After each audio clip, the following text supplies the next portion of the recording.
Hello, scholars. I'm speaking with you from beautiful Naples, Florida, home of the Center for Critical Thinking. My name is Carol Lair, and I serve as Vice President at the Center for Critical Thinking. It'll be my pleasure to be your presenter on the topic of the Electoral College, obsolete or absolutely necessary. For more than 14 years, our Center for Critical Thinking has hosted dinner discussions, library presentations, and community forums to broaden critical thinking through open-minded discussion of relevant issues. But now, in the summer of 2020, when we are not able to meet in person safely, our board of directors suggested that we post several of our discussion topics online. So scholars, I am very glad you found me. Let's get started. Whenever I volunteer to present a topic for the Center for Critical Thinking, the first thing I do is go to Barnes and Noble. Just as Holly Golightly went to have breakfast at Tiffany's, I always go to Barnes and Noble to begin my research. And good things usually happen there. I found, sitting side by side on the shelf, these. Why We Need the Electoral College, there she is, by Tara Ross. And right next to it, Why the Electoral College is Bad for America, by George C. Edwards III. As your presenter, I couldn't have been more pleased. I knew I would be able to share with you both perspectives on this timely topic, the Electoral College, obsolete or absolutely necessary. Now, 5 times since the Constitution was ratified in 1788, the candidate who received the highest number of votes for the office of the presidency did not become the president. It happened to Andrew Jackson in 1824 when John Quincy Adams became president.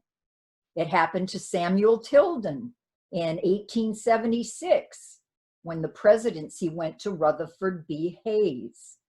Then in 1888, Benjamin Harrison became the president, even though Grover Cleveland had won a higher number of votes. In our lifetime, it has happened twice in 16 years. George W. Bush prevailed over Al Gore in 2000, and Donald J. Trump over Hillary Clinton in 2016. Why does this happen? How does this happen? And most pressing of all, will it happen again in November 2020? The Electoral College is not a place, but a process. It was a hard-fought compromise in 1787. But are the reasons for which the framers created the Electoral College, are those reasons still relevant today? Let's go back to Philadelphia in that hot, humid summer of 1787. Philadelphia was the young nation's biggest city by far. The Declaration of Independence had been signed there at the State House just 11 years earlier. And it was to this very same State House that the 55 delegates to what they called the Grand Convention slowly trickled in, charged with somehow improving a system that it was at best just limping along under the Articles of Confederation.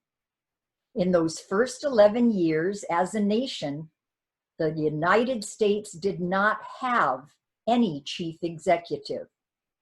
After lengthy debate, the delegates decided that there would be just one head of the nation to be called president. But who should choose the president? That was the hardest decision of all. Many suggestions were made. The Senate should choose the president. No, the state legislatures should choose. But no, how about the state governors? Then there was one really wild idea. What if the people elected their most important leader? The people? This notion caused a tremendous uproar. The delegates considered the nagging question again and again. 60 times votes were taken on how the president should be chosen. In the end, they compromised and decided that we, the people, could cast a vote for president, but we would actually be casting our vote to be used in a very complicated system of middlemen. It is this complicated system that is called the Electoral College. Now you are probably beginning to wonder, what were those 55 delegates so nervous about that they had to create this unusual process? First, they worried that ordinary citizens were too uninformed or too uneducated to make such an important decision. I would suggest that many people still worry about that problem today.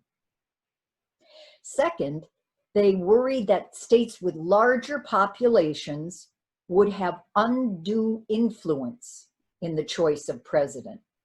And here is where the origin of the Electoral College is tied to slavery.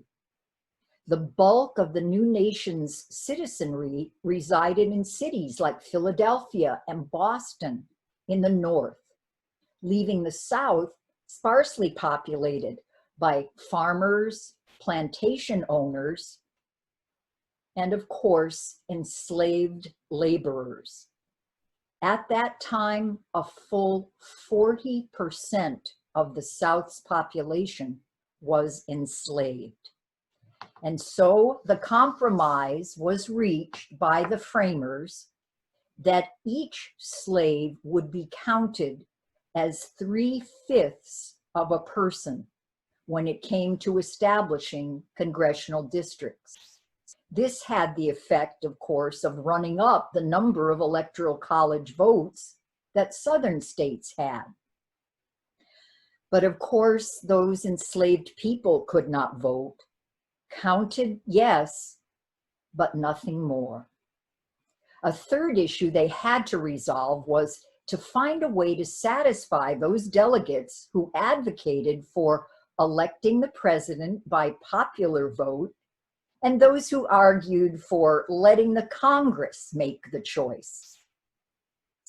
And so the Electoral College system became part of Section 1 of Article 2 of the new Constitution of the United States. Alexander Hamilton promoted the concept. He wrote, quote, "This process of election affords a moral certainty that the office of president will never fall to the lot of any man who is not in an eminent degree endowed with the requisite qualifications.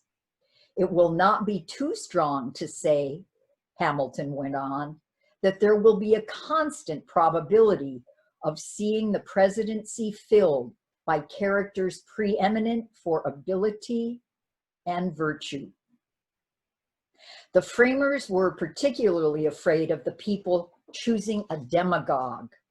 The electors, Hamilton believed, would prevent someone with, quote, "talents for low intrigue and the little arts of popularity" from becoming president.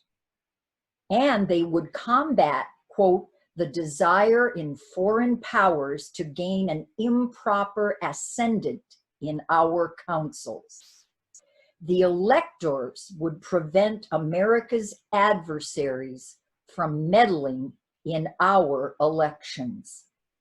Now, this is where I always pause and sigh.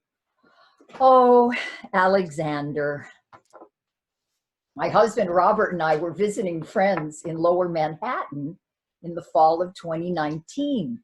As we were strolling along this charming sidewalk near the intersection of Wall Street and Broadway, we suddenly began to hear a rather loud spinning sound. We looked up and found ourselves along the side yard of Trinity Church, directly in front of a headstone engraved with the name Alexander Hamilton. We had to grab onto that graveyard fence to keep Alexander spinning in his grave from throwing us right down to the ground.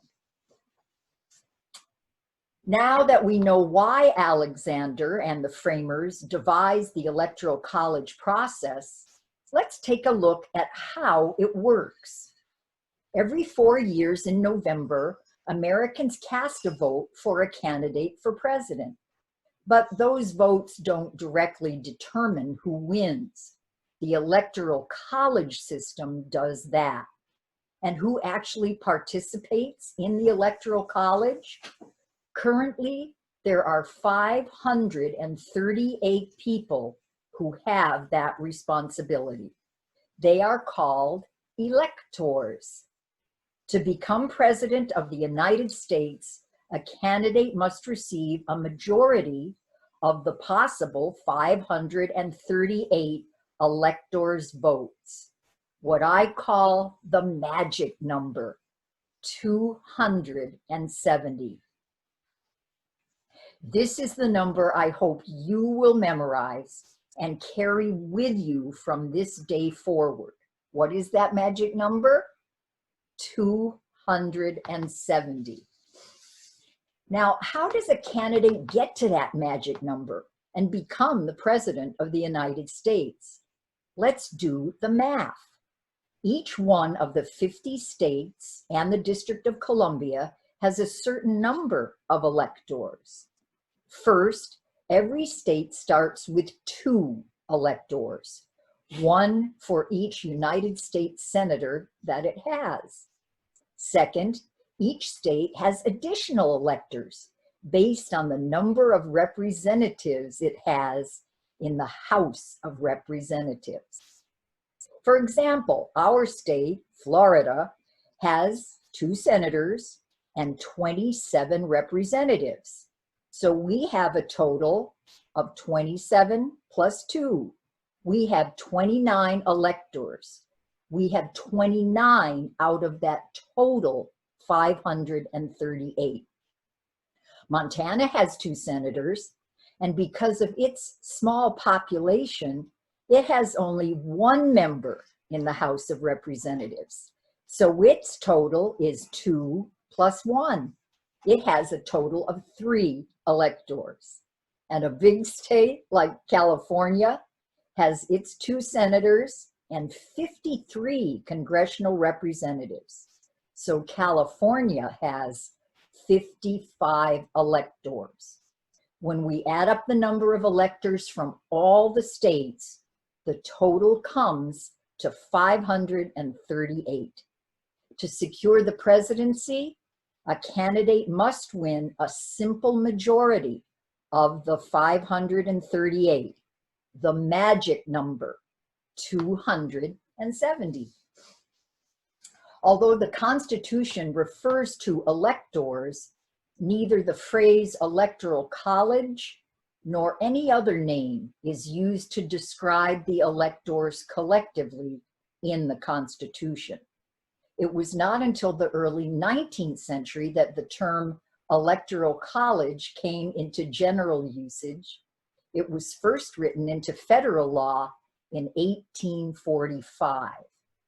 Now, I wanted to find out if we are the only nation to use an electoral college process. I did find some others, and wanted to share with you which ones they are. Burundi, Estonia, Kazakhstan, Madagascar, Myanmar, Pakistan, Trinidad and Tobago, Vanuatu, and the Irish Senate. Now, who chooses the electors? This part of the process is controlled by the political parties in each state. And this would be a development that might add to Alexander Hamilton's graveyard spinning. Because when the Electoral College process was agreed upon at the 1787 convention, there were no political parties. There is no mention of political parties in the Constitution at all. Generally, the parties either nominate their slate of electors at their state party convention, or they choose them by a vote of the party's central committee. This slate of electors is selected well before election day. And then on election day, it will be November 3rd this year, we, the people, will mark our ballot next to the name of the presidential candidate of our choice. If the name of the Republican candidate wins the highest number of votes, then the Republican slate of electors will represent our state in the Electoral College process. Likewise, if the Democratic candidate wins the most votes, the Democratic slate of electors will represent Florida. They will be the 29 people who will assemble up in Tallahassee on December 14 and cast the actual votes that officially determine who will be the next president of the United States. Electors are expected, and in some cases are pledged, to vote for their party's nominee. In almost every state, it's winner take all. Only Maine and Nebraska are the exceptions to this rule. I wanted to talk for a minute about winner take all. We have come to describe most states as either red or blue. But I've been thinking that every state is really purple. Millions of Republican voters live in California, considered to be a very blue state. Likewise, millions of Democratic voters live in Texas, which we think of as a red state. Voters for both major parties live everywhere, in every state. But the votes of the party that does not prevail on election day, those votes just disappear in the winner-take-all system of the Electoral College. So as we've said, to be elected president, a candidate needs a majority of the total 538 electoral votes. That magic number, now you're saying it, 270. The votes from every state are counted and certified in a joint session of Congress on January 6th. If a majority does not happen, that is, if there is a tie or a three-way division, leaving no candidate with 270 votes, then the newly elected House of Representatives picks the president and the Senate chooses the vice president. So that's why we have it, and that's how it works. Is it obsolete or absolutely necessary? Here is a quick overview of some of the arguments, pro and con. Pro number one, the Electoral College process keeps smaller states relevant and promotes fair regional representation. Pro number two, it makes it easier for the candidates to campaign. Pro number 3, it requires a distribution of popular support. Pro number 4, it gives minority interests a say in the election. Pro number 5, most of the time, it provides a clean, widely accepted ending to the election. Con number 1, the Electoral College system gives too much power to the so-called swing states. Con number 2, it can disregard the will of the majority and override the popular vote. Con number 3, it allows for the possibility of rogue or faithless electors. Con number 4, it can make people feel that their vote doesn't count. In 2016, 90 million eligible voters did not cast a vote. Con number 5, the reasons for which those 55 delegates back in 1787 created the Electoral College are simply no longer relevant. Today, in books, editorials, letters to the editor, voters are asking, how could this system be changed? Since it is part of the Constitution, the obvious answer is a change by constitutional amendment. As a matter of fact, sections of the original text of the Constitution establishing the Electoral College system have already been modified by constitutional amendment numbers 12, 20, and 25. But today, the great roadblock in trying to change or abolish the Electoral College by amending the Constitution is that the political party which has just won the presidency by way of the Electoral College process will most definitely not be interested in changing the system by which they just won. As our current president has said, quote, "I used to like the idea of the popular vote, but now I realize the Electoral College is far better for the USA." The last serious attempt to eliminate the Electoral College was in 1970, when a bill was passed by the House, but it failed in the Senate. A constitutional amendment requires 2/3 approval in both houses of Congress, and then approval by 38 states.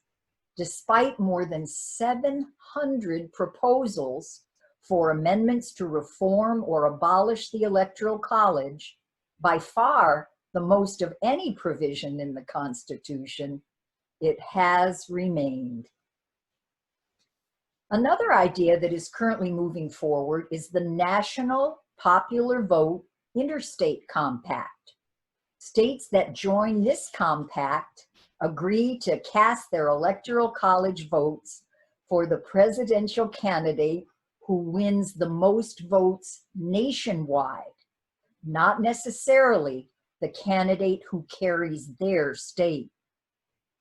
This compact will only go into effect once states totaling the magic number, 270 electoral votes, have joined. Currently, 15 states and the District of Columbia have ratified the compact. Their electoral votes total 196.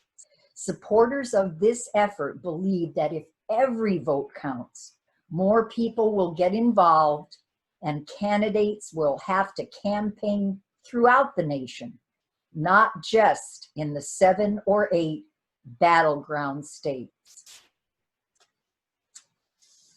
You know, the GOP victory in 2016 came from 3 states, Pennsylvania, Michigan, and Wisconsin, which the Republican candidate won by a combined total of just 77,000 popular votes. But those 77,000 votes in those 3 battleground states gave the Republican a total of 46 Electoral College votes, thereby putting the candidate over the magic number of 270. Meanwhile, the Democratic candidate for president won the nationwide popular election that day by nearly 3 million votes.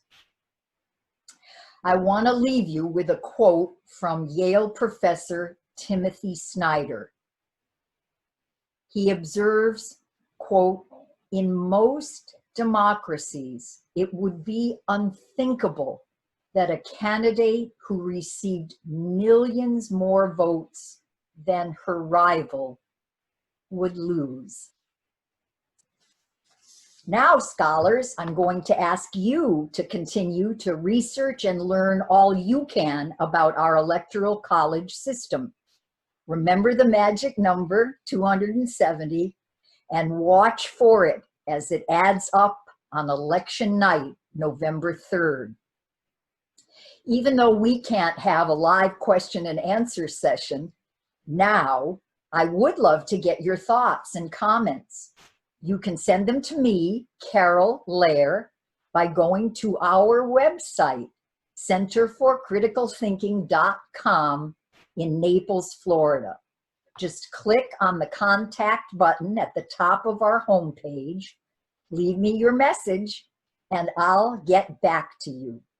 For now, please stay safe, please stay healthy, and please keep thinking. Bye, scholars.